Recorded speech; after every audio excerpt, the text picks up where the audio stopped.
урматтуу мекендештер, бүгүнкү күндө 1-ноябрь 2010 жылы Сүймөнкул Чокморовдун 80 жылдык юбилейине карата 9 ноябрда 80 жылдык юбилей болуп, Бишкек шаарындагы Каражыгач паркынын ичинде атайын көргөзмө ачылган. Ал көргөзмөдө тиешелүү сүрөтчүлөр, кол өнөрчүлөр бардык тармактагы өз өнөрлөрүн көргөзмөгө коюп даярдашкан. Бирок мына ошол көргөзмө тууралуу сиздин өзүңүздүн ой пикириңизди айтып койсоңуз. Саламатсыздар, мен Арыков Бобек, Союз художниковдун правлениясында член болуп иштейм. Өзүбүз ушул выставканы Сүймөнкул Чокморовдун 80 жылдыгына байланыштуу 18 октябрда ошол Сүймөнкул Чокморов атындагы окуу жайдын окуучулары, окутуучулардын жана бүтүрүүчүлөрдүн атынан Сүймөнкулдун 80 жылдыгына багышталып жасалган элдик көркөм сүрөт искусствосунун выставкасы. Биринчилерден болуп, балдар баары активдүү катышты. Бул выставканын уровенинде жакшы тилектер, жакшы каалоолорду айтышып атат, уровени мыкты болду деп. Эми мына бүгүнкү күнү активдүү катышкан патриоттордун жабылышында дагы сыйлыктарды тапшыруу немеси болуп атат да, ушундай убактысы болуп атат. Бүгүн мына жабылып атат. Буюрса Союз художниковдун атынан дагы 80 жылдыгында КГМде чоң выставка уюштурулуп атат. Эми Сүймөнкул Чокморовдун аты бул дүйнөлүк масштабтагы белгилүү адам, кино индустриясында дагы жана сүрөт искусствосунда өзүнүн орду бар. Профессионал. Бул адамдын эми Кыргыздын өңү Сүймөнкулдун өңүндөй деп белгилүү адамдар айтканда өзүнүн аты эле айтып турат. Эми сөздү узартпайын, ушу менен аяктайлы. Анда эмесе мынакей сүрөт көргөзмөдө коюлган бардык сүрөт галереясы жана сиз өзүңүз менен тааныштырып кетсеңиз. Менин атым Шаршемиев Жылкычы. Кесим боюнча сүрөтчүмүн, кол өнөрчү, этно изилдөөчү катарында жүрөм. Бул бүгүнкү мына болуп аткан жакындан бери өттү, ошо 18-ден бери ошол жерге элдин баягы алдына койгон сүрөттөрдүн баары таң кызыгуулары менен келип өтүп атышат. Бүгүнүн жабылышы болуп аткандан кийин бул жерде айта турган сөздөр бар. Бул көргөзмөнү ошо Сүймөнкул Чокморовдун атын алып жүргөн училище, ошол училищенин бүткөндө ошолордун баягы эмгектери коюлган. Эми Сүймөнкул Чокморовдун атын ким гана билбейт, дүйнө жүзүнө белгилүү адам. 80 жылдыгына карата коюлган көргөзмө эле. Эми айта турган нерсе, ушундай юбилей болуп тоюн берген атсак, анан ушу Сүймөнкул Чокморовдун атын өчүргөнгө умтулуп, жан далбас кылгандар пайда болду. Бул мына бареки агентство, кесипчилик агентствосунун директору Чолпонкулов деген. Мындан мурун канчадан бери ушулар менен күрөшүп ушундай келатабыз. Бирок эч кандай реакция жок. Эчтеке болбогондой болуп, биздин жетекчилер дагы, өкмөт башчылары, жада калса президентибиз дагы көңүл бурган жок.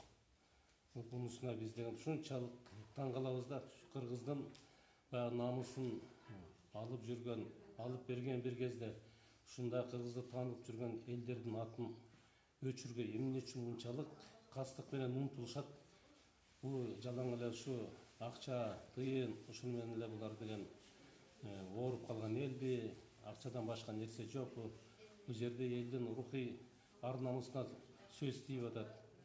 Ушуну биз кыргыз эли байкашыбыз керек, булар менен күрөшүбүз керек. Рахмат. Мынакей ушул эле көргөзмөгө келген сүрөтчү боюнча анда сиз да өз ой пикириңизди айтып койсоңуз жана Сүймөнкул Чокморов жөнүндө жан болуп жаткан окуяга кандай дейсиз? Өзүм маданият тармагында эмгектенген, кылгый кайракчы, атым Айнур болот. Бул жаңы ошол выставкага, көргөзмөгө эң ачылышында келип өзүбүздүн жакшынакай күүлөрүбүздү аткарып кеттик. Эми бул көйгөй боюнча айта кетсем, негизи маданият аркылуу биз өзүбүздүн элибизди тааныта алабыз. Ансыгарындай биздин улуу белгилүү болуп кеткен, бизге аттын кашкасында таанымал аталарыбыз ушундай унутка калып, ушундай аттары өчүп баратканы бизге абдан өкүнүчтүү. Ошондуктан биз ушу Сүймөнкул Чокморов атабыздын жасаган эмгектери, элге таанымалдыгы аябай зор эмгек деп ойлойм. Ошондуктан атабыздын атын өчүрбөй көптөгөн ошо жогоруда айтып кеткен, жылкыч ата айтып кеткендей, көптөгөн баягы тоюн белгилеп, жана ошондой жылдыгын белгилеп, мындан да көптөгөн көргөзмөлөрдү көрсөтүп, жаш муун, жаңыдан өсүп келаткан жаш муун дагы унутпай андан ары өссө деп ойлойм. Рахмат. Анда эмесе мына ушул эле көргөзмөгө келген дагы жарандардын ичинен атайын 92 мурдагы Сүймөнкул Чокморов атындагы окуу жайынын студенти келген экен. Кана сизге суроо, өзүңүз жөнүндө тааныштырып, жана ой пикириңизди айтып койсоңуз, азыркы болуп жаткан иш-чаралар боюнча. Мен Малат Азимов Элмар.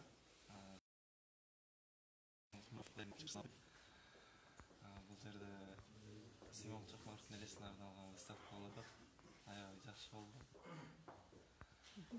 Айтыңызчы, ушул сиз окуган 92 кесиптик окуу жайын мурда Сүймөнкул Чокморов атындагы улуттук кол өнөрчүлөр окуу жай эле бүгүнкү күнү ашпозчуларга кошуп Сүймөнкул Чокморовду ашпозчу кылып койду. Буга сиздин окуучу катары, келечек буун катары ой пикириңиз кандай?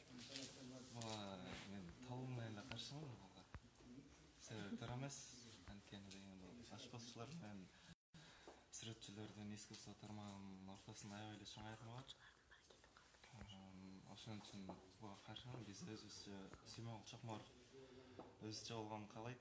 Окуучулардын баардыгы эле, студенттердин баардыгы эле ушуларды каалап атат. Бүгүнкү күндө ошол окуучулар, кол өнөрчүлөр ашпозчулукту үйрөнүп атабы же сүрөт тартканды үйрөнүп атабы, кол өнөрчүлүктү үйрөнүп атабы? Биз кол өнөрчүлүктү эле үйрөнүп атышат. Лицейде сабактар жакшы өтүлбөй атат. Көңүл бурулбай калдыбы? Көңүл бурулбай калды мурдагыдай. Анан ортодо жанагындай кайсы бир сабактарды 10 лицейге барып өтүп атабыз. Сабактарды кесипкөйлөр берип атабы же кесипкөйлөрдүн да саны азайып баратабы? Кесипкөйлөр эле сабак берип атат. Өзүбүздүн эле мастерлер берип атат. Бирок көңүл кош болуп жатат да. Рахмат оюңузда. Сүймөнкул Чокморовдун ушу 80 жылдык юбилейине карата келечек жаш муун кол өнөрчүлөргө эмне деген каалоо айтып кетет элеңиз? Буларга эң биринчиден окууларын ийгилик каалайм, ушундай выставкаларга катыштырышын каалайм. Аябай жакшы иш-чаралар болуп атат, ушул выставкаларга чогуу катышып, сабактарын жакшы окуп, ийгилик таяктап дейт алам. Окуу жайын кайра тиктөөсүнө өзүнүн ордуна келишин каалайт элем. Чокморовдун окуу жайы кайра калууна келишин каалайт элеңиз, Рахмат ой пикириңизге. Мына урматтуу мекендештер, мынакей кол өнөрчүлөрдүн жасаган ар бир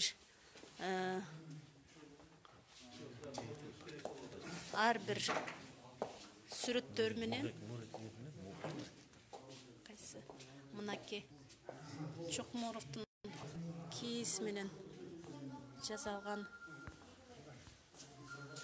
аябагандай. Мына урматтуу мекендештер, Сүймөнкул Чокморов атындагы номер 92 кесиптик окуу жайындагы жааматтын, мурдагы жааматынын жана окуучулардын атынан түзүлгөн, сүрөтчү коомунун атынан түзүлгөн бүгүнкү көргөзмө жабылып жатат.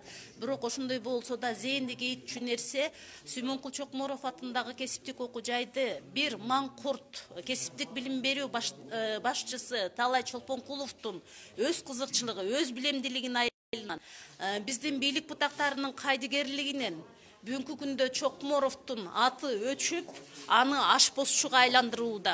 Биздин кол өнөрчүлөрдү бара эгерде биздин ушундай кол өнөрчүлөрүбүздү, ууздарыбыздын атын өчүрө берсек, анда биздин келечек кайда барат? Бийлик бутактары көзүңүздөрдү ачыңыздар, ойгонуңуздар. Чолпонкуловдон алган акчалары силерди байытып көпкө узатпайт.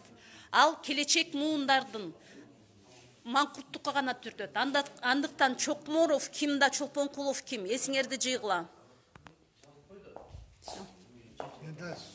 Сүйлөшпө, мелис. Келин, сиздин ой пикириңиз, аты жөнүңүз неме айтып бериңиз? Мен Сүмөн Тулагайдан окугамда, биз биринчи курста окуганбыз, анан бизди окутуп атып, караш киного тартылып, ошол ойдон сүрөткер эмес, киного өтүп кетти да. Анан Чокморовдун эмгеги, жекече эмгеги өтө эле дүйнө боюнча эң чоң. Дүйнө боюнча баары суктанат, сыймыктанат. Сүрөткер катарда аябай укмуш, адам катарда. Анан кийин кино тараптан дүйнөсү бүт билет. Анан мына училищага келсек, училище эң керектүү нерсе. Бул балдарга адистик таап берет, иш таап берет. Эгерде бул жабылып кала турган болсо, ал такыр мүмкүн эмес. Аны сөз калтырыш керек. Жана имаратты, училищанын өзүн, анан аны аяка буяка кошмой деген ал түшүнүксүз нерсе. Менимче бул нерсени кыргыздар үчүн, балдар үчүн сөзсүз калтырыш керек. Аерден өнөрдү тарбиялаш керек өнөргө. Балдарга көп иш табылат. Азыр ишсиз жүрөт көп киши. А бул сүрөткерлик иш толтура иш. Ошон үчүн мен каалар элем ушул бир гана училищаны эмес, атын эмес, жалпы кайра кеңейтиш керек аерди. Кеңейтип кайра күчөтүш керек. Мугалимдер аябай жетиштүү, керектүү мугалимдер, өтө белгилүү мугалимдер азыр иштеп аткан. Кыргызстанда белгилүү сүрөткерлер. Ошон үчүн бул нерсени мен каалайт элем, калтырып эле койсо өкмөттөн суунан, муну калтырып койсо жакшы болот эле да.